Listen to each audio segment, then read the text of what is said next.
sa susunod, kahit na magising ka nang wala ako sa tabi mo, hindi ka dapat matakot. Tingnan mo sa sobrang takot mo, nagulong mo ng buong kwarto natin. Oo nga naman, anak.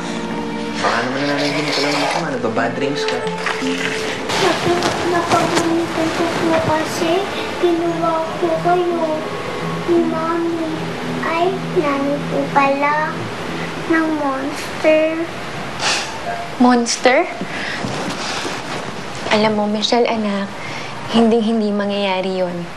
Panaginip lang yon.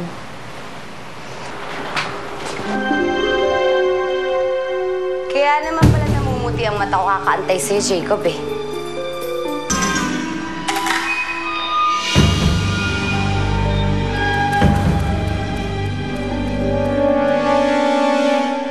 Narinig ko lang naman na pinapaimbestigahan niya si Philip. Total, mukhang isasabit ka naman nun eh. Kung tatahimikin na lang kaya natin siya. Anong ibig mong sabihin? Shogi! Nawawala yung taong kailangan natin. Kung hinayaan mo akong kumprontahin yung taong yun, edi napaamin ko na.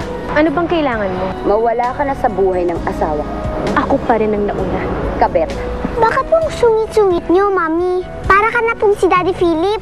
Philip? Tatay ni Kalila? Kailan mo na yata magsumbong kay Lola Ana? Basta, sigurado ka sa narinig mo, ah. Ngayon, Jennifer, babakapan kita.